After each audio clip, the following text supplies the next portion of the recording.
welcome to Best Laid Plans. This is your host, Sarah Hart-Unger, and this is a podcast where we talk all things planning and planning adjacent. And today is a very special episode. It's our last one in 2025, and I am going to share where I am with my 2026 goals as of now. But first, I'm going to answer a couple of goals-related Q&A that I received just because I want to make sure I get to them before the end of the year. And I know that a lot of people are in planner setup mode and goal setting mode, so I figured I would just go ahead and tackle these. So the first question comes to us from Jennifer, and she writes, I am intrigued by your second brain in Apple Notes idea, and I do talk about it in a prior episode where I just have kind of my virtual filing cabinet available in Apple Notes. I paste information there that I know I'm going to want to reference later.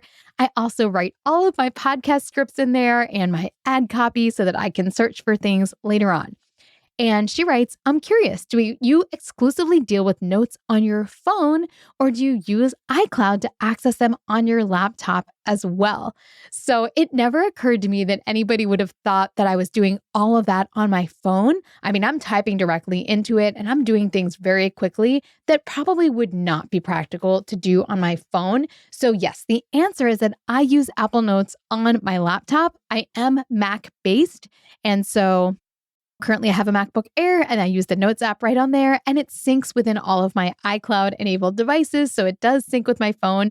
And what I love about Apple Notes is that I can put stuff into my laptop, but then pull it up on my phone so that I can access it on the go. I love the searchability. I love that it's just not that fancy, but it does everything that I need it to do. And I've been using it for years now. The only thing I am wondering about is, I do have an archive folder that I keep, and I think it's probably time to start deleting some of those older files just because I don't really want to pay for space in iCloud. I already pay for some space, and I certainly pay for more space in the Google universe because that's where I have all my photos backed up. But I don't want to get to the kind of higher tiers of storage on Apple just because I don't want redundancy of storage in every single platform. So at some point, I probably will go from having a more complete archive to having some stuff just deleted, or maybe I'll just back it up on a hard drive or something like that. Anyway, yes, I love my Apple Notes, but I mostly do all of my inputting into Apple Notes on my computer, but then all of my accessing either on the computer or the phone. All right, my next question came from Nishma, and she asked, do you do a 26 for 2026 list? And she said she was wondering how that overlaps with or interacts with my annual goals list. So I just thought this one was appropriate to tackle as I'm about to talk about annual goals. I love the idea of a 26 for 2026 list. It probably comes from a lot of places, but the place where I usually see it every year is on the Happier podcast with Gretchen Rubin and her sister, Elizabeth Kraft.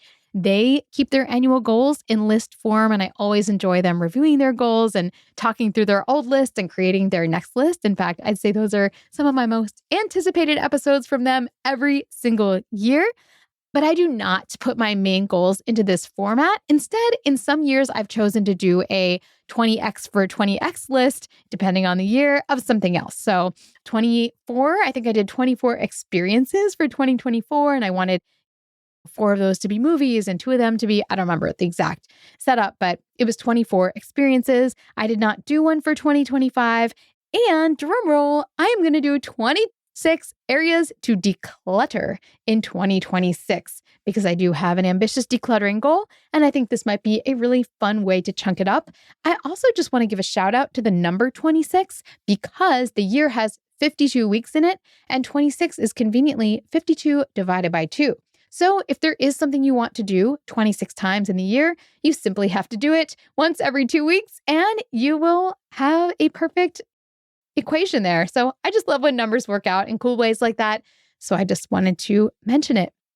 The final question I received that I'm going to answer before I got to my list is that someone asked in my WhatsApp chat for Best Laid Plans at Home this year if I used labels when I archive emails. And then this sparked, I wouldn't say a hot debate, but some really interesting takes from other members of that chat. So I do not. I archive everything into archives. And I will say, I have yet to fail at finding something that I want to find if it's in my Gmail. I think their search functionality is fantastic, but other people weighed in that they do use labels for specific things. Someone that has a special needs child, labels all of her medical type communications that way. And therefore, she can kind of browse through if she's looking for something in that category, or if she wants to maybe view all of the reports from the speech therapist over months, she can use that label. So I absolutely can see the utility of labels for certain circumstances. But I actually tend to, if I had something I wanted to keep and browse through later that I knew I was going to look at, I actually would put it into Apple Notes. So it comes full circle. And that is why when I archive emails in Gmail, I'm just dumping them all into one folder called Archive, which it's not even a folder. I guess it's just their version of Archive so that I can search for them later. All right. So with that, with our Q&A complete, I am going to go into a rundown of my 2026 goals. And I always feel like I need to issue a disclaimer whenever I record episodes for my goals before I've written them down in pen in my planner. And this year they are going to go both in my Hobonichi and in my Planning by Seasons workbook that I plan to use for this year. I put space for annual goals. So once I am 100%, they're going to be in pen in there. And of course, I still reserve the right to change them later because we're allowed to change our goals, but I'm not going to consider them complete and out of draft form until they're there for the start of the year. But as this episode airs, we are getting very close. And so I'm going to share where I am right now. So first, I will note that I set my goals in domains or categories, and the categories that I'm using for 2026 are self, work, relationships, family and home, and then fun. The fun category is actually a little bit shorter, but I just had a couple of goals that didn't fit into the other categories, and why not have a category of fun? So we're going to go by category, and I guess without further ado, I will go ahead and start sharing my goals. So under the domain of self, I do have some kind of sub lists here. So some of these may include more than one actual item. But number one is hobbies. I want to focus on hobbies in 2026. And the hobbies that I would like to make sure I give at least some attention to are to play piano regularly and be open to musical opportunities, to try cross-stitching at least once. I already have a kit, so I feel like this can happen. And I'm going to lean into pretty journaling and fountain pens. And I want to do all of those just for fun.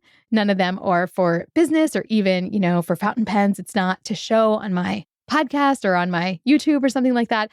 I just want to have fun with some hobbies. And those are the 3 hobbies I think I talked about. They're all analog, which I love. And yeah, I hope to have adventures in all 3 of them. But hobbies, including playing piano, doing cross-stitch at least once, or at least one project, let's say, and to lean into pretty journaling and fountain pens. Number 2, under the category of self, is a fitness goal. I enjoy setting fitness goals, even though I can't do the same things with my activities that I used to. So unfortunately, low long distance races are going to make it onto my 2026 goals. However, I do hope to attain level 2 at Club Pilates, which is really kind of like level 3 because they have a level 1.5, which is really the second level, which I'm on right now. But at most studios, you have to go to close to 100 classes before you can ask for an evaluation to get to level 2. I don't know if that's entirely true, but whatever it is, I hope at some point during the year to hit that milestone so I can be approved for level 2 classes. So that's my big fitness hobby for the year. Number 3, under the self domain, is I would like to pretty much always have presentable nails. Now, what I mean by that is not they have to be perfectly professionally manicured all the time. That's just not practical.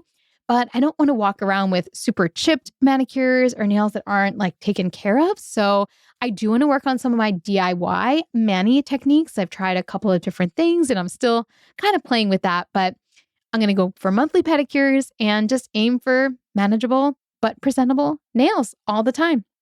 And then finally, my 4th goal under the domain of self is to improve my wardrobe. Now, I am not a shopper. I don't know how that happened because in my youth, I really did like to shop. I'd browse, I'd order stuff, I'd send it back, whatever. But I don't do that by default now. And so if I do not actually set goals to upgrade various aspects of my wardrobe, I will despair, especially when I have travel coming up or some event that I just have nothing to wear. And it's true. I do not objectively have that many items of clothing. So this year, the items that I'm hoping to curate over the course of the year are at least 1 necklace and 1 pair of earrings in the accessories category, 1 new date night outfit. That might be a dress. It might be, I don't know, a jumpsuit, something. Number 3, I want to C, sorry, because this is goal 4 in category 1. So C is to get dresses altered. I have 2 dresses sitting around that are not quite right, but I think I can make them fit right with alterations. D is to get 1 new speaking outfit. E is to elevate my loungewear and get 2 new around the house lounging outfits that are nice. And then finally, I want to get 2 more pairs of scrubs in 2 different colors since I wear scrubs to work every day. And unfortunately, one of my scrubs died a painful death of spilling soup all over it. So I'm down to 3 colors and I feel like I need 5 colors of scrubs so I can really rotate and have 1 pair for each day during any given call week when I have to work all 5 days. So I promise the rest of the goals are less superficial, but this was the first category, which was self. And to reiterate, I'm going to do hobbies. I'm going to work on my fitness by trying to get to level 2 in Club Pilates. Number 3, I'm going to have decent nails, hopefully throughout the year. And number 4, I'm going to work on various aspects of my wardrobe. We're going to take a quick break, and I will be back with the next domain, which is relationships. I had that dream again. My small business needs to hire, but I don't use LinkedIn, and I hire an energy vampire. But also, they're a literal vampire. And suddenly, my team is spending all their time sharpening wooden stakes and buying bulk silver and rehearsing ancient chants, and then I wake up. Don't let hiring nightmares ruin your dreams. LinkedIn Jobs' new AI assistant takes insights from over 1 billion professionals to create a short list of the best fits for you. Post your job for free at linkedin.com/quality. Start hiring today with LinkedIn. This episode is brought to you by Nespresso. Gift magical mornings with Nespresso Virtuo Pop.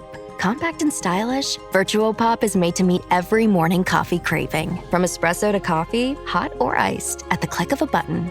And celebrate the season with Nespresso's limited edition coffee flavors. Sweet almond and hibiscus, cinnamon and candied tamarind, and festive double espresso. Magic in the making. Shop the holiday gift collection exclusively at Nespresso.com.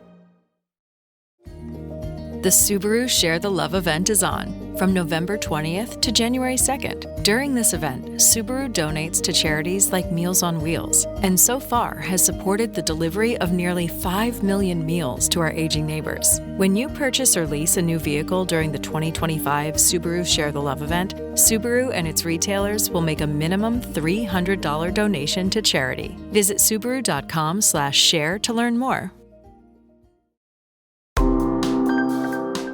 All right, I am back and very excited to share the rest of my 2026 goals with all of you. So the next category I had in here is relationships, and this applies to family, friends, etc. And as you'll hear, some of these are one-off events and some of these are more like habits.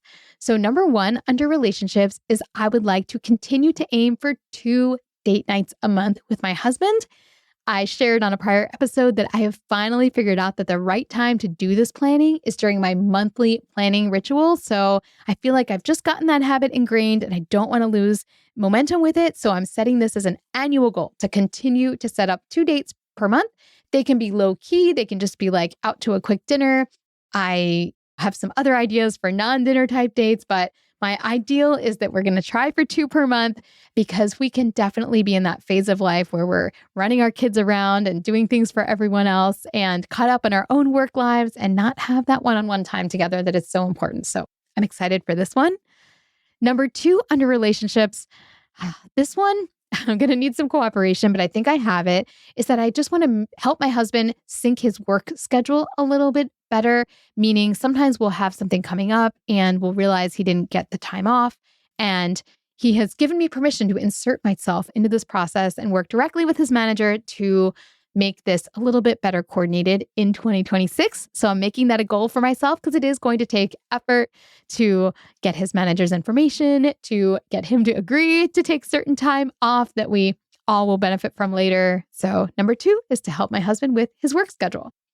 Number 3, I want to thoroughly celebrate our 20th anniversary. We got married in 2006 and we took a honeymoon, lucky us, in Hawaii. And we actually already have plans to do a family trip to Hawaii in honor of that trip we took 20 years ago. But I very much just want to make sure we do this milestone justice. It is very special and I have lots of ideas for how we're going to see that through. So I anticipate success on that front.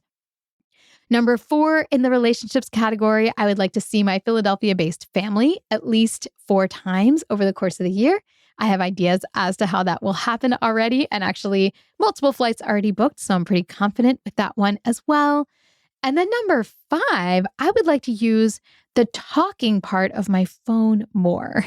I don't want to scroll more, but I would like to call people more often. My parents, my sister, I already chat with a lot, but friends, I want to do more walk and talks. I just want to have one of the most common uses of my phone be to use it to talk to people. I am a elder millennial or very young Gen X, and I don't like calling people, but that doesn't really apply when it's kind of an appointment with someone that I really like. And I especially love having those conversations when I take a walk while I'm having the conversation. So lots of walk and talks in 2026. All right. The next category here is work. And this applies both to my creative work as to my clinical work.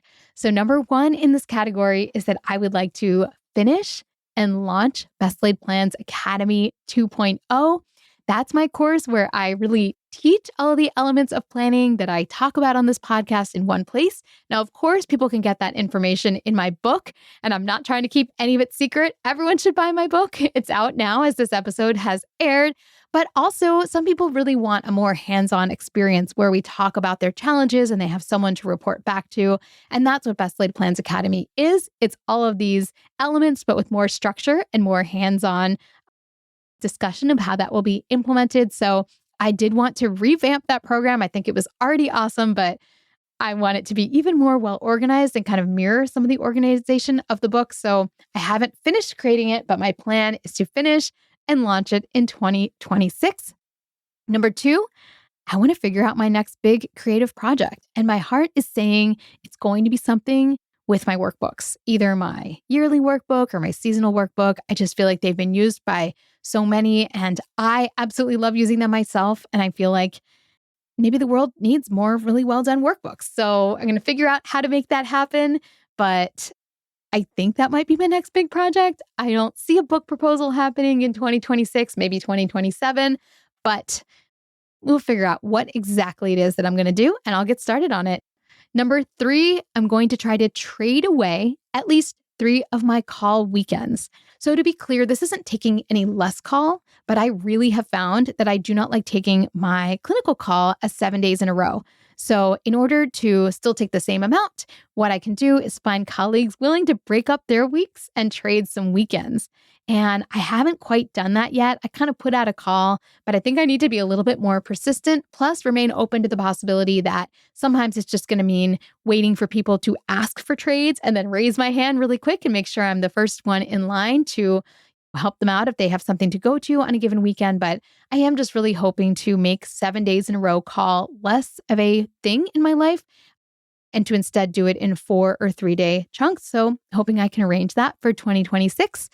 And then finally, I am going to put on this on the list because I failed at it the last 2 years. I want to go to a clinical conference, even if it's not convenient. So Pediatric Endocrine Society is in California next year, or in 2026, this coming year.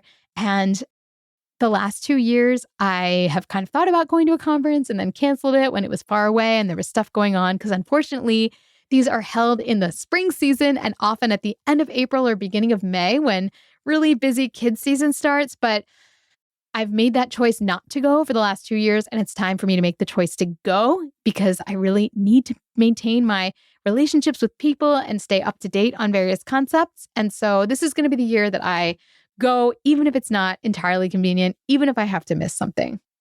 All right. We have 2 more categories. My category of home and family.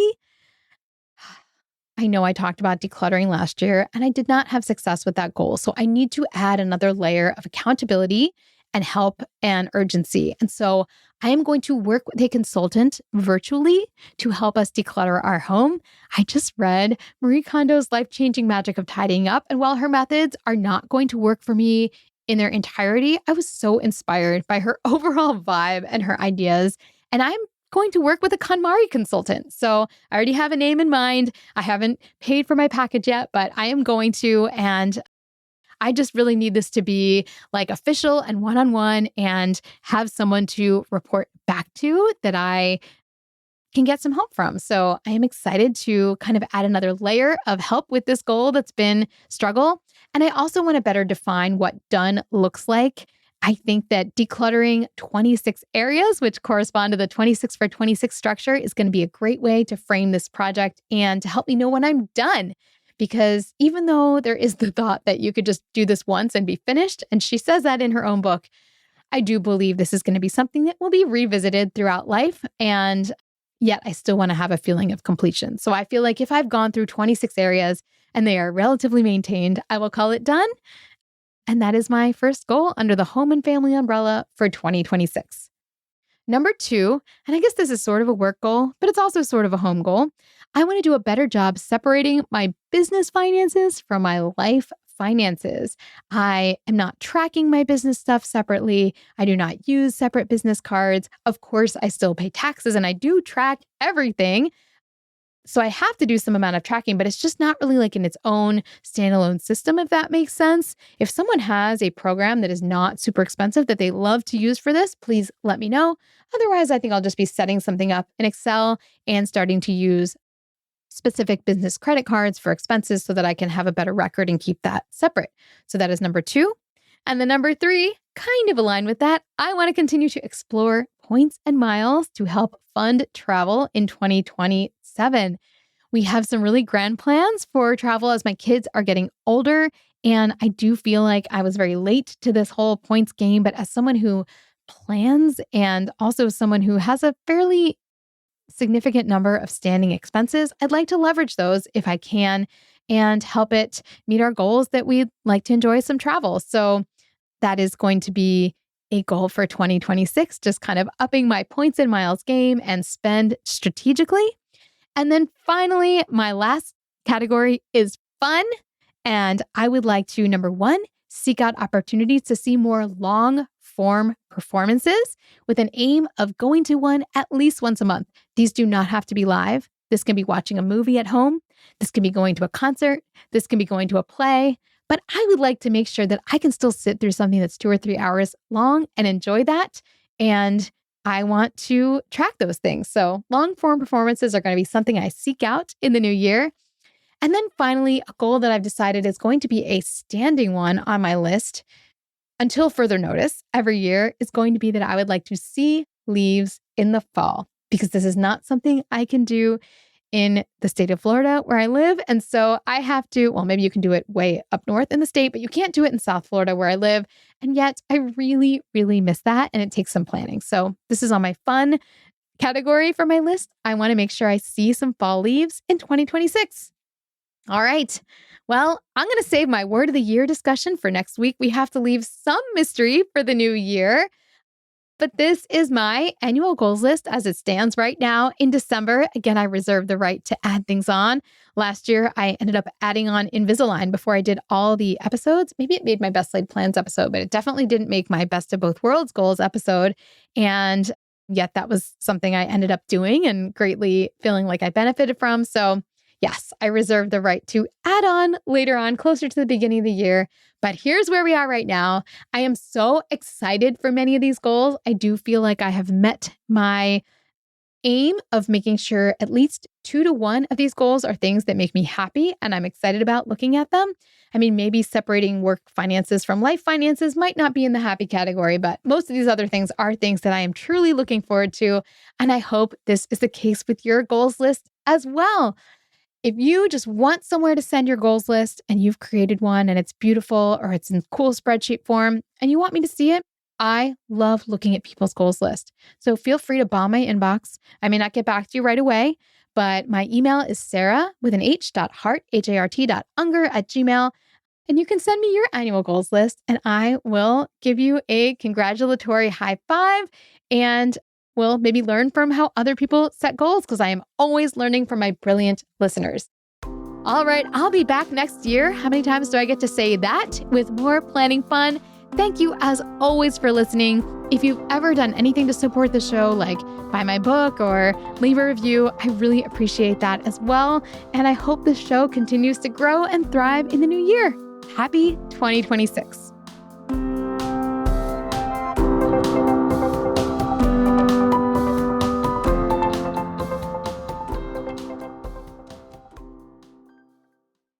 This podcast is part of the Sound Advice FM network.